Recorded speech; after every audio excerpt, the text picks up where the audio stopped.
Is it our fault? Well, when somebody wrongs you, it's not your fault. You didn't do it. Fair enough. But what about the condition you continue to walk in? See, what I'm after is the root of bitterness. Okay, what about who you're becoming now that it's happened? And here, listen to me. Don't let pride shield your real condition. Listen to me. That root of bitterness, anger, unforgiveness, here's what most people do. They become victims. And because they're the victim, they're not wrong. Are you tracking with what I'm saying? We say, I didn't do it though. They did it. What about your heart since they've done it? See, people who have been hurt and they take on a victim mindset, they feel justified by being angry. So they stay there.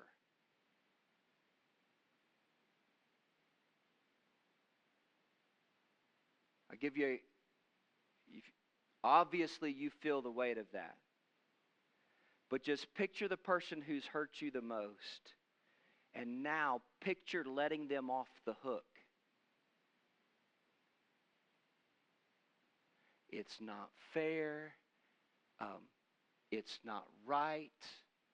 If I let that go, I lose the desire to punish them for what they've done. That's weakness. And what we would argue today is that's the bait.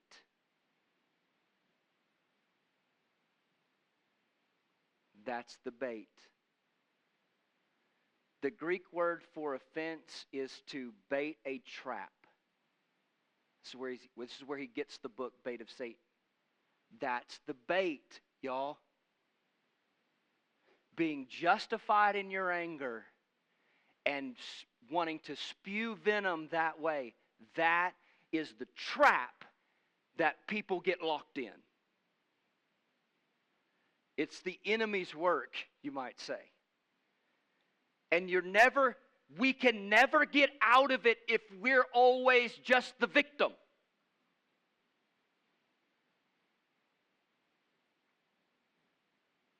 It is impossible that offenses will not come. Like, they're coming.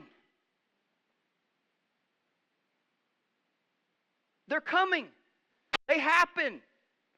It happened. And we're going to work this over in a number of different ways, so I don't want to spend too much time on something that I don't need to spend a whole lot of time on. But I want you to hear me. These things happen. Forgiveness is not negating what they've done. It's not saying that, well, since you did this or since you did that, letting you off of the hook is to say you're no longer responsible for what you did. That's not what we're talking about. We're talking about letting them deal with the Lord on their own. They're going to have to answer to God for what they did for you. But here's all I'm trying to say. What they did to you does not have to define who you are. Let me continue to convince you on this. Who's reaping the difficult rewards for what they did? It's not them. It's you. And it's the people closest to you. Man, I was wading through some things on my own recently, and I have a tendency, I don't know how everybody else does, but maybe it's introverts are more inclined to this. I don't know. But I was walking through some of the things that have happened, and what will end up happening with me is I get really, really depressed.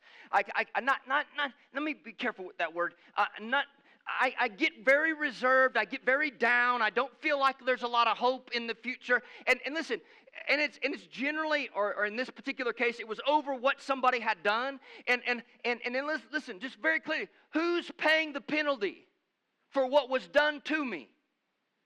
Well, it sure enough isn't the person that done it. It's me. And it's not just me.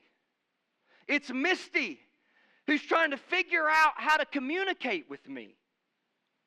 I saw her it was a couple of weeks, 3 weeks ago, and she's looking at my face. And what she's doing, literally, she's evaluating how she should talk to me.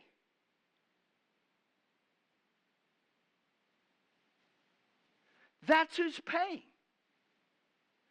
I used to get upset and angry, and my kids can tell you and can testify. Like I'd lose my temper in the house. Who pays for that?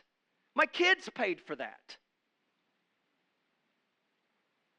And yet Sunday after Sunday, we carry that offense baggage around as if it's not there. Listen, it's there. If you're having bouts of anger and fits of rage and long periods of time of hopelessness and despair, listen, something is off. Something's not right. And it's hard for us to sing, Holy Spirit come, Holy Spirit dwell. Fill your church with joy overflowing. And you're sitting here bitter, mad at what somebody has done. How are you ever going to feel the joy of the Lord hanging on to that bitterness? I'm contending today. Like, listen, I love you. And I know how deadly this trap can be. And I know what they've done. Some of you, it's real. I get that. But don't let what they've done to us become the definition that we are in the future or who we become. Don't let the pain that's happened to us be who we are.